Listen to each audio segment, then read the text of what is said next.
नमस्कार, डेली 24 भारत देख रहे हैं आप। मैं हूं आपके साथ साहिल धुलिया। बुलेटिन की शुरुआत करेंगे। यूनाइटेड नेशंस में ईरान के न्यूक्लियर प्रोग्राम को लेकर अमेरिका और उसके पश्चिमी सहयोगियों की रूस और चीन के साथ तीखी बहस हुई।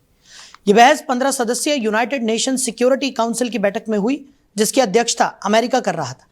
तो अमेरिका ने बैठक में ईरान के खिलाफ शुरू की गई जंग को सही ठहराने की कोशिश की और बैठक के दौरान रूस और चीन ने 1737 कमेटी पर चर्चा रोकने की कोशिश की, जो ईरान पर लगाए गए प्रतिबंधों की निगरानी करती है।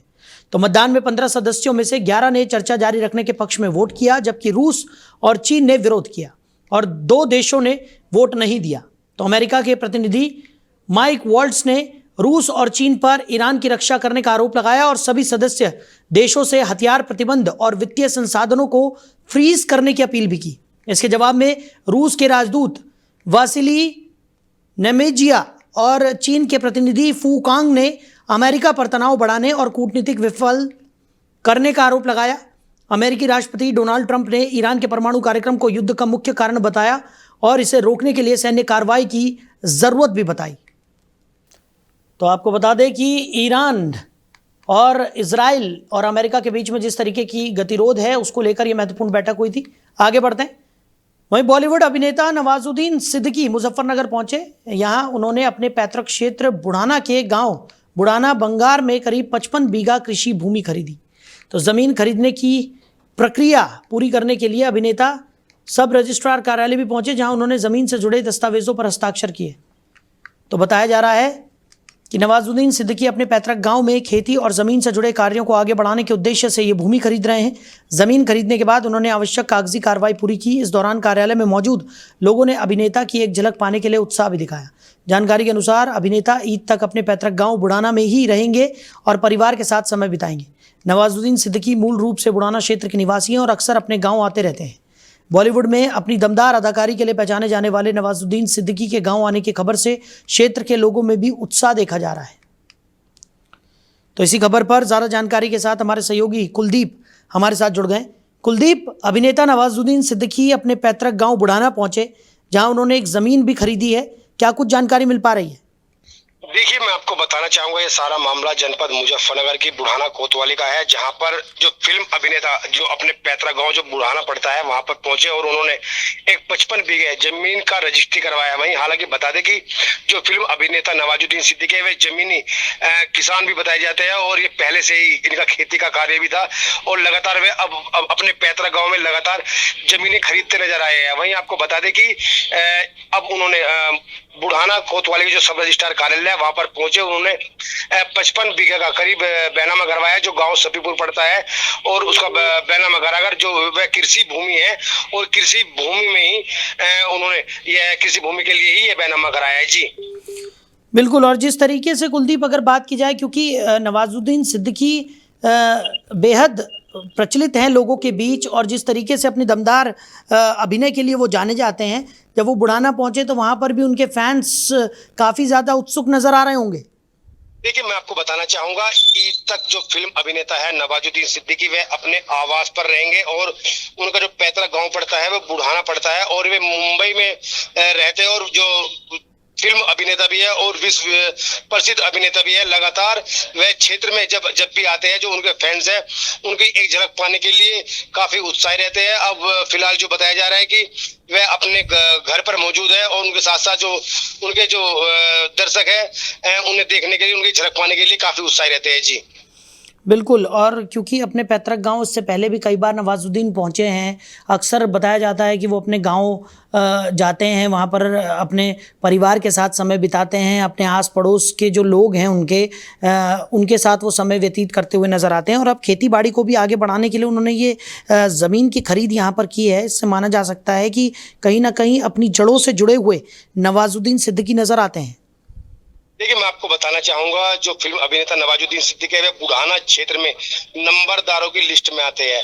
वहीं उनके बाद जो इनके पिता के देहांत के बाद सारी जिम्मेदारी जो है इनके ऊपर आई है और ये लगातार जो अपनी जो जमीन है, जमीन की जो पैदावार जमीन है, जो खेती की जमीन है, उनको लेने का सिलसिला उन्होंने बढ़ा रखा है। इससे पहले उनकी तकरीबन सैकड़ों बीघे के करीब जमीन जो सफीपुर में है, इससे पहले भी ले रखी है और ये यहाँ के नंबरदार भी है और ये इनके पास उससे पहले भी सैकड़ों बीघे के करीब जमीन थी, और अब फिर दोबारा से वह जमीन लेकर जो क्षेत्र में जो किसान के तौर पर भी जाने जाते हैं, और इन्होंने कई फिल्मों में अभिनय भी किया, किसान बनकर अभिनय किया है, और लगातार जमीन लेकर जमीन से जुड़ने का कार्य कर रहे हैं। जी चलिए कुलदीप, हमारे साथ जुड़ने के लिए, इस तमाम जानकारी के लिए आपका बहुत शुक्रिया।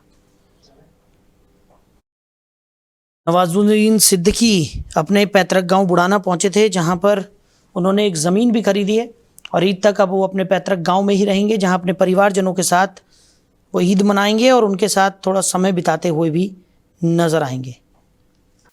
वहीं हापुड़ में प्रशासन की छापेमारी में नेता अब्दुल रेहान के घर से 55 भरे हुए एलपीजी गैस सिलेंडर बरामद किए गए। ये कार्रवाई उस समय हुई जब इलाके में आम लोगों को गैस की भारी कमी और कालाबाजारी की शिकायतें लगातार दी जा रही थी, और प्रारंभिक जांच में यह मामला गैस सिलेंडरों के अवैध जमाखोरी से जुड़ा हुआ प्रतीत हो रहा है। अधिकारियों ने बताया कि सिलेंडर घर के अंदर और स्टोर जैसी जगहों पर रखे हुए थे। सभी सिलेंडरों को सुरक्षित तरीके से जब्त कर संबंधित विभाग को सौंप दिया गया। प्रशासन अब यह पता लगा रहा है कि सिलेंडर कैसे जमा किए गए और क्या उनका इस्तेमाल कालाबाजारी के लिए किया जा रहा था। स्थानीय लोग नाराज हैं और उनका कहना है कि आम नागरिकों को गैस सिलेंडर के लिए लंबा इंतजार करना पड़ रहा है। प्रशासनिक अधिकारियों ने कहा कि पूरे मामले की गंभीरता से जांच की जा रही है और आसपास के क्षेत्रों में निगरानी बढ़ा दी गई है। योगी आदित्यनाथ के सख्त निर्देशों के बाद राज्य में अवैध जमाखोरी और कालाबाजारी पर कड़ी कार्रवाई की जा रही है, ताकि आम जनता को किसी जरूरी वस्तु की कमी का सामना न करना पड़े। तो इसी खबर पर ज्यादा चर्चा के लिए हमारे मैनेजिंग एडिटर रमेश ठाकुर जी हमारे साथ जुड़ गए। रमेश जी, एक तरफ पूरे देश भर से एलपीजी की कमी की खबरें निकलकर सामने आ रही हैं। कई जगहों पर देखने को मिल रहा है कि अलग अलग राज्यों में लोग लंबी लंबी कतारों में गैस एजेंसियों के बाहर खड़े हैं, और उसी बीच हापुड़ के एक नेता के घर से 55 एलपीजी के सिलेंडर बरामद हुए हैं। कैसे देख रहे हैं? नहीं, इसमें देखना क्या है, तो बहुत गलत है। अगर वही बात आ गई ना, आपदा में अफसर कई लोग तलाश लेते हैं और सरकार फिलहाल इस बात को मानने के लिए राजी नहीं है, बिल्कुल एग्री नहीं कर रही है कि पूरे देश में कि गैस, पेट्रोल या किसी चीज की कोई किल्लत है। सरकार तो कह रही सारा स्मूथली चल रहा है, लेकिन जो चीजें बाहर निकल के आ रही हैं, अब ये देखिएगा 50-55 सिलेंडर एक व्यक्ति के किसी के यहाँ मिलना, ये तो बहुत बड़ी चौंकाने वाली बात है। अगर कोई जिसकी भी कोई भी सिलेंडर अगर मंगाता, ज्यादा से ज्यादा 1 मिल जाएगा, 2 मिल जाएगा, 3 मिल जाएगा। शादी ब्याह वाला अगर घर है तो ज्यादा से ज्यादा 2, 4, 5 मिल जाएंगे, लेकिन 55 सिलेंडर का एक जगह मिलना तो सीधे सीधे बताता है कि ये ब्लैकमेलिंग का ही सिस्टम है। भाई वो धीरे धीरे उसको ब्लैक करेगा। अब सिलेंडर की कीमत इस समय जो मैं देख रहा हूँ वो 4 से 5 हजार रुपए तक पहुंच गई है, और कमर्शियल इससे भी ज्यादा पहुंचा हुआ है। तो मुझे लग रहा है जो आपात स्थिति जिस समय पूरे भारत में बनी हुई है, समझ में नहीं आ रहा है ये चीजें हुकूमत को क्यों नहीं दिखाई दे रही है। हुकूमत बिल्कुल नकार रही है चीजों को, कुछ भी नहीं है। और रही बात, देखिए उत्तर प्रदेश में अगर साहिल ऐसा होता है ना, तो योगी सरकार से इतनी तो उम्मीद की जा सकती है कि वो इन चीजों को बर्दाश्त नहीं करेंगे। अगर ये मामला अगर एसडीएम अगर रिपोर्ट बना के शासन को अगर दे देंगे, तो मुझे लगता है कि कार्रवाई कठिन होगी, और ऐसी कार्रवाई होगी जो बिल्कुल अनएक्सपेक्टेड रहेगी और होनी भी चाहिए। क्योंकि इस तरीके की अगर 1-2 कार्रवाइयां नहीं होगी, तब तक ये मैसेज सख्त जाएगा नहीं प्रदेश में। तो ये बड़ा सोचने वाला मामला है कि किसी आम व्यक्ति के अंदर, या खुदा न खास्ता ये किसी अपोजिशन पार्टी वाले किसी नेता, समाजवादी पार्टी का हो जाए, टीएमसी का हो जाए, या बसपा कोई भी हो जाए, उनके यहाँ अगर मिलता तो अब तक कितना बड़ा हंगामा कर चुका होगा, कितना बड़ा हो हल्ला मच चुका होगा, जिसका कोई अंदाजा भी नहीं था। जी बिल्कुल। और जिस तरीके की स्थिति इस वक्त नज़र आ रही है, एक तरफ लोगों में हाहाकार मचा हुआ है, एक भय की स्थिति यहाँ पर उत्पन्न होती हुई नज़र आ रही है, और धीरे धीरे ये स्थिति जो है वो और भयावह और गंभीर होती हुई रमेश जी दिखाई पड़ रही है। क्योंकि कई जगहों की तस्वीरें हम देख रहे हैं कि लोग लंबी लंबी कतारों में गैस को लेकर खड़े हैं। चीज़ों का दाम अभी से महंगा होना शुरू हो गया है। जो छोटे वेंडर्स हैं वो लगातार अपनी चीज़ों के दाम बढ़ा रहे हैं, क्योंकि उनका एक ही तर्क है, उनका ये कहना है कि सिलेंडर की उपलब्धता जो है वो बेहद कम हो गई है। ऐसे में उन्हें ब्लैक में सिलेंडर खरीदना पड़ रहा है, और इसी वजह से वो चीज़ों का दाम बढ़ा रहे हैं। दूसरी तरफ सरकार कह रही है कि अभी फिलहाल ऊर्जा की कोई भी कमी देश में नहीं है, तो पैनिक सिचुएशन यहाँ पर क्रिएट करने की ज़रूरत नहीं है। और जब जिस तरीके का मामला निकलकर सामने आया है, उससे तो साफ तौर पर जाहिर है कि लोग अगर इस तरीके की कालाबाजारी करेंगे तो वो दिन दूर नहीं कि जिस दिन गैस के लिए पूरा जो देश है वो तरसता हुआ नजर आएगा। हाँ, तो सरकार कह तो रही है कि सरकार की वैकल्पिक जो व्यवस्थाएं हैं, केरोसिन हो गया, मिट्टी का तेल हो गया, कंडे हो गए, लकड़ी हो गए, उसकी तरफ मूव करो आप, जो प्राचीन समय में होता था। लेकिन कल से 2-3 चीजें और भी सामने निकल के आई हैं। एक है, जो भारतीय जनता पार्टी से जुड़े लोग, कुछ नंबर हैं वो सोशल मीडिया पे शेयर कर रहे हैं। उसमें लिख रहे हैं कि अगर एलपीजी, सभी एजेंसियों का नाम लिख रहे हैं, जहां जिस एजेंसी से आपको कोई दिक्कत हो तो फला नंबर पे आप फोन करो। और कल एक इश्तेहार अखबार में भी निकाला गया था कि अगर किसी भी गैस वैस की कहीं दिक्कत हो तो इन नंबरों पे आप फोन करके गैस मंगा लो, आपको मुहैया करवा दिया जाएगा। मैं कल से वही फैक्ट चेक कर रहा हूँ, कई नंबरों पे हमने फोन बोन भी करा है और मुझे लगता है कि सबको करना चाहिए। जिस तरीके से मैंने भी जांच पड़ताल करी है, तो एक नंबर भी कहीं पे भी न लग पाया। और एक जगह बात भी हुई है, तो ये वो कह रहे हैं कि अभी हमारे पास बहुत वेटिंग है। तो ये तो फिर सीधा सीधा मतलब गुमराह करने वाली बात हो गई है जी। और इवन मैं, अच्छा एक चीज इसमें और है जो हमें दर्शकों को बताना चाहिए। मैं जिस इलाके में रहता हूँ वहाँ गैस एजेंसी है, अनिल गैस एजेंसी है।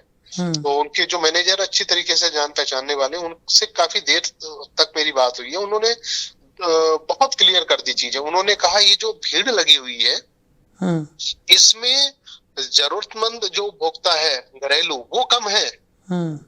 ब्लैक में सिलेंडर को ब्लैकमेल करने वाले ज्यादा हैं जी। वही आपदा में अफसर ढूंढने वाले लोग काफी हैं।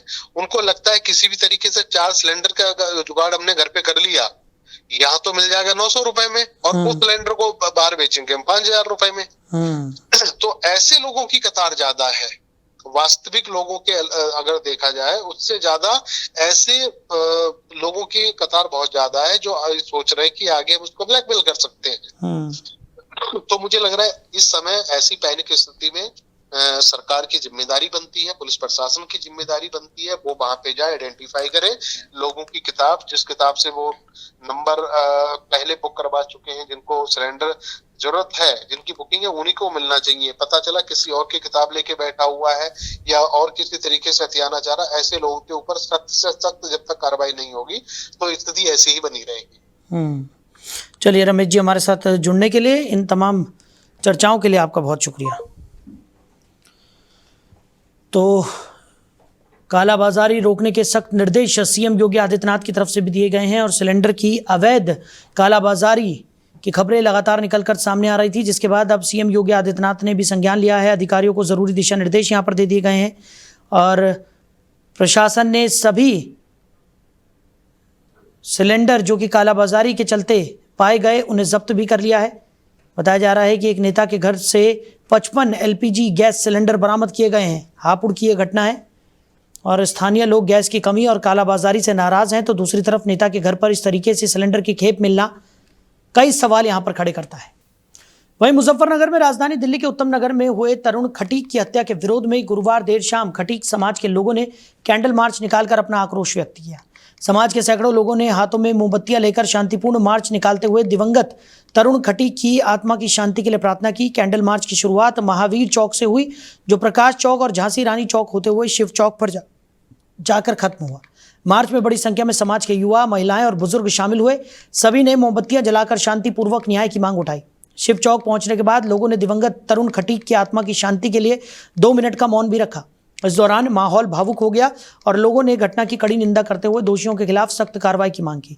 समाज के लोगों का कहना है कि इस घटना से पूरे समाज में आक्रोश है और ऐसी घटनाएं भय का माहौल पैदा करती हैं। उन्होंने सरकार और प्रशासन से निष्पक्ष जांच कर आरोपियों की जल्द गिरफ्तारी और कड़ी सजा की मांग की है। हाँ, कैंडल मार्च निकाला जाए। तरुण जो दिल्ली के थे उत्तम नगर से, उनकी हत्या कर दी गई है। उनके उसमें कैंडल मार्च निकाला जा रहा है ताकि उन्हें इंसाफ मिले जो उनके साथ गलत हुआ है, और ऐसा आइंदा कभी किसी के साथ ना हो, इसलिए कैंडल मार्च निकाला जा रहा है। ये हमें चाहते हैं कि उन्हें इंसाफ मिले। सर, ये हमारे अरुण भाई के साथ जो घटना हुई है, इसे इंसाफ मिलना चाहिए। कहाँ पर क्या घटना हुई थी? ये दिल्ली में उत्तम नगर में मारा गया है। मेरा भाई खटीक समाज से था, इसके साथ सच होना चाहिए। इसे इंसाफ मिलना चाहिए, घर वालों को इंसाफ मिलना चाहिए। जिनने घटना की उन्हें सजा उतनी मिलनी चाहिए, फांसी की सजा मिलनी चाहिए ना सब। आज कैंडल मार्च निकाला जा रहा है, कहाँ से निकाला जा रहा है, कहाँ तक? ये शायद हम मंदिर से निकाला जाए तुलसी पार्क तक, खटिक समाज से। क्या मांग करते हैं? ये चाहते से इंसान मिले, जो गुनहगार है सजा मिले, फांसी सजा मिले। वहीं मुजफ्फरनगर जनपद में एक भीषण और दर्दनाक सड़क हादसा सामने आया है। चरथावल थाना क्षेत्र के थाना भवन मार्ग पर तेज रफ्तार होंडा सिटी कार अनियंत्रित होकर सड़क किनारे खाई में पलट गई। हादसा इतना जबरदस्त था कि कार में सवार 2 युवकों की मौके पर ही मौत हो गई, जबकि 4 अन्य लोग गंभीर रूप से घायल हो गए। मिली जानकारी के अनुसार हादसे में हरियाणा निवासी नितिन और बादल की मौत हो गई।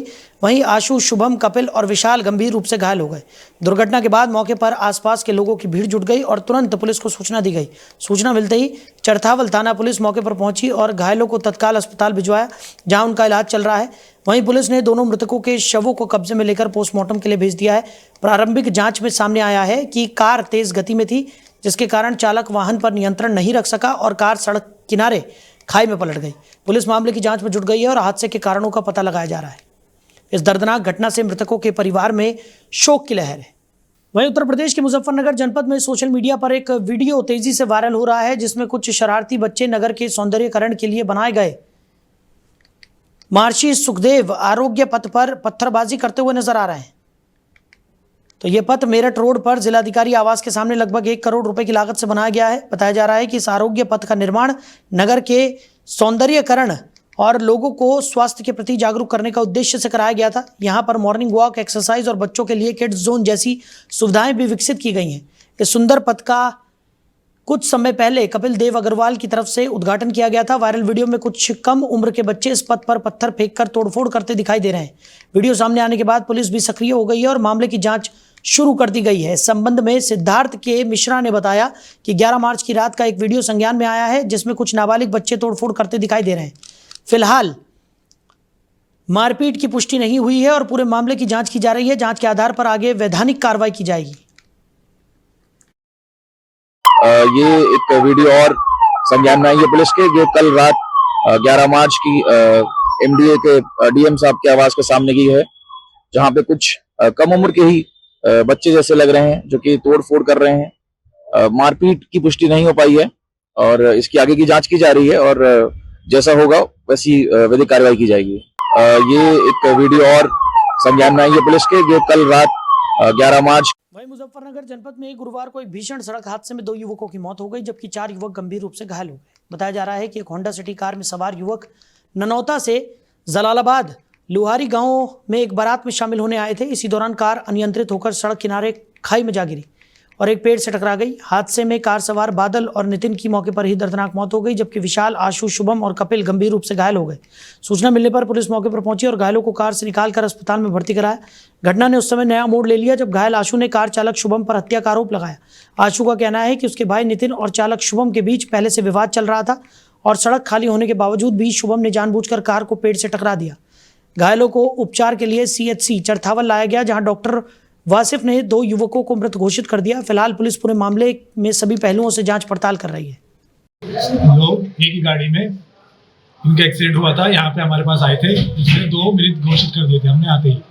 2 का उपचार किया है, वो ठीक है, और 2 लोगों को यहाँ से उपचार करके हमने रेफर कर दिया डिस्ट्रिक्ट हॉस्पिटल मुजफ्फरनगर। कुल कितने लोग थे? कुल 6 लोग थे। हादसे का कारण पता लगा? हादसे का कारण हमें नहीं पता है, बाकी यहाँ पे उपचार के लिए आए थे, वो कर रहे हैं। मृतकों के नाम? मृतकों के नाम है बादल और नितिन, सारे ननौता के रहने वाले हैं। घायलों के नाम? घायलों के नाम विशाल, आशु, शुभम और कपिल। मेरा भाई से पहले से जानते हो, इसका नाम शुभम नाम है इसका। अच्छा। जो डिलीवर था कार का। हाँ, कार कौन सी थी? शिफ्ट नहीं, शिफ्ट थी। अच्छा। नहीं, मुझे नहीं पता था कार का, क्योंकि मैं तो पहली बार ही बैठा उसमें। मुझे इस चीज के बारे में नहीं पता कि मैं आपको झूठ बोल दिया वैसे बोल। कार का मुझे पता नहीं कौन थी। मेरा भाई से पहले से जानता था, शायद मेरा भाई पंपे पर काम कर रहा था, उसका स्टाफ क्या था, वो सीएनजी पंप पे भरता होगा। तो मुझे नहीं पता, मैंने तो भाई को कहा भी, मगर भाई हमारे लुहारी तार था। तो उस भाई ने कहने लगा लुहारी यार मुझे थोड़ा सा काम है। मैंने उस भाई को बोला मगर लुहारी तार, उस भाई ने जानबूझ कर कट मारे, रोड खाली पड़ा, सड़क कट मार के पेड्डा में ठोक दिया अपने आप क्या कोई वीडियो वगैरह बना रहे थे कुछ सोशल नहीं कुछ नहीं सर अपने आप ही पता नहीं क्या जी माई क्या नहीं अपने आप ही ठोक के सीधी पहले तो कट मारे मगर चल संभाल लगा और फिर उसके बाद पेड्डे में ठोक दी मैं डुक मार के सर शीशा तोड़ के जब बाहर निकला किला। वहीं मुजफ्फरनगर पुलिस का बदमाशों पर एक्शन देखने को मिला। पुलिस ने 2 रेपिस्टों को मुठभेड़ में घायल कर दिया है। तो छपार में दुष्कर्म का आरोपी सुकरमपाल घायल हो गया है। दोनों से एक तमंचा और कारतूस भी मिले हैं। 6 वर्षीय बच्चे से सुकरमपाल ने दुष्कर्म किया था और पुलिस ने दोनों घायलों को अस्पताल में भर्ती करा दिया है। तो मुजफ्फरनगर पुलिस ने बदमाशों पर कार्रवाई करते हुए 2 रेपिस्टों को मुठभेड़ में घायल कर दिया। जानकारी के अनुसार छपार थाना क्षेत्र में 6 वर्षीय बच्चे से कुकर्म करने के आरोप में सुकरमपाल नामक आरोपी और खतौली थाना क्षेत्र में 1.5 वर्षीय बच्ची से दुष्कर्म के आरोप में पिंकू उर्फ टिंकू आरोपी को पुलिस ने कार्रवाई में घायल कर दिया और उसके बाद हिरासत में ले लिया। पुलिस ने दोनों से एक तमंचा और 4 कारतूस बरामद किए हैं। दोनों आरोपी गोली लगने से घायल हुए और उन्हें तुरंत अस्पताल में भर्ती कराया गया। घटना के बाद पुलिस ने मुठभेड़ की पूरी जांच शुरू कर दी है। छपार के सुकरमपाल और खतौली में टिंकू की गिरफ्तारी के बाद पुलिस ने बताया कि उनका आपराधिक इतिहास गंभीर है। पुलिस ने कहा कि ऐसे अपराधियों पर प्रभावी कार्रवाई सुनिश्चित की जाएगी। घायल आरोपियों से पूछताछ के बाद उन्हें कानूनी प्रक्रिया के तहत न्यायालय में पेश किया जाएगा। पुलिस ने स्थानीय लोगों से अपील की है कि समाज में शांति बनाए रखें और अपराधियों को लेकर अफवाहों पर ध्यान न दें। इस कार्रवाई से जिले में अपराधियों के खिलाफ सख्त संदेश गया है। जनपद मुजफ्फरनगर में 2 इश्यू आज आए थे। इसमें एक 1.5 वर्षीय बच्ची के साथ बलात्कार की सूचना थाना खतौली में आई थी, जिसमें तत्काल पुलिस मौके पर पहुंची। बच्ची को कब्जे में लेकर के उसको जो है उसका मेडिकल कराया और बच्ची अब ठीक है। और साथ ही साथ एक कभी सूचना के आधार पर जब पुलिस सूचना मिलती है तो पुलिस बदमाश का पीछा करती है। तो पुलिस मुठभेड़ में जो बदमाश है पिंकू, जो 32 वर्ष का है लगभग, उसका लड़की का जो पीड़िता है उसका मामा ही लगता है, परिवार का ही व्यक्ति बताया जाता है और वो पुलिस मुठभेड़ में गिरफ्तार हुआ है और नियमानुसार विधिक कार्रवाई करते हुए जेल भेजने की कार्रवाई सुनिश्चित की जा रही है। गंभीरतम धाराओं में अभियोग दर्ज कर लिया गया है तथा नियमानुसार कार्रवाई सुनिश्चित की जा रही है। इसी क्रम में दूसरा मामला एक छपार का है, जिसमें एक 6 से 7 साल का बच्चा गायब हो गया था देर रात छपार में और फिर रात भर पुलिस की 2 टीमें बनाई गई थी, जिसमें एसओजी सर्विलांस भी थी और छपार थाने की थी। सीओ सदर के नेतृत्व में ये काम चल रहा था और इसमें सुबह इस बच्चे को बरामद कर लिया गया है। बच्चे से पूछताछ की, उसने बताया था कि उसके साथ कोई दुष्कर्म करने की बात सामने आई, जिसके आधार पर जो है सुकरम नाम के एक बदमाश को गिरफ्तार किया गया है पुलिस मुठभेड़ में और नियमानुसार कार्रवाई करते हुए जो भी कठोरतम धारा होती है उसमें अभियोग दर्ज कर लिया गया है तथा उसको जेल भेजने की कार्रवाई सुनिश्चित की जा रही है। वहीं नोएडा के सेक्टर 4 में एक बिजली मीटर बनाने वाली फैक्ट्री में आग लगने की घटना घटित हुई। आग लगने के समय फैक्ट्री में मौजूद कर्मचारियों ने अपनी जान बचाने के लिए पहली और दूसरी मंजिल से कूदकर अपनी जान बचाई। कई कर्मचारियों ने अपनी शर्ट का इस्तेमाल रस्सी बनाने के लिए किया और कूड़े से नीचे उतरकर खुद को सुरक्षित किया। आग की घटना के दौरान भगदड़ मच गई और कर्मचारियों को बचाने के लिए फायर विभाग और पुलिस भी मौके पर पहुंची। लगभग 37 लोग घायल हुए, जिनमें से कुछ गंभीर रूप से घायल हैं। गंभीर रूप से घायल युवकों को वेंटिलेटर पर रखा गया है और ऑक्सीजन सपोर्ट दिया जा रहा है। बताया जा रहा है कि आग की शुरुआत इलेक्ट्रॉनिक मीटर की बैटरी में ब्लास्ट से हुई। हादसे के दौरान लोगों के हाथ और पैर टूटने की भी जानकारी मिली है। आग लगने के बाद फैक्ट्री में अफरा तफरी मच गई, लेकिन समय रहते राहत और बचाव कार्य किया गया। पुलिस और फायर विभाग ने सभी घायलों को सुरक्षित स्थान पर पहुंचाया और राहत कार्य जारी है। वहीं होली मदर एकेडमी में कक्षा नर्सरी, एलकेजी, यूकेजी और फर्स्ट की वार्षिक परीक्षा का परिणाम घोषित किया गया। परिणाम समारोह बहुत हर्ष और उल्लास के साथ संपन्न हुआ। बच्चों और अभिभावकों में खुशी की लहर थी और सभी ने उत्साह के साथ अपने बच्चों की उपलब्धियों का जश्न मनाया। प्रबंधक संगीत गोयल और प्रधानाचार्य सुभाष आर्य ने बच्चों को मेडल और ट्रॉफी देकर सम्मानित किया। उन्होंने अध्यापकों की मेहनत की भी सराहना की और बच्चों के उज्जवल भविष्य की कामना की। अकेडमी अनुशासन, सामाजिक और सांस्कृतिक शिक्षा के प्रति प्रतिबद्ध है। तो फिलहाल इस बुलेटिन में मेरे साथ इतना ही। आप बने रहिए। नमस्कार।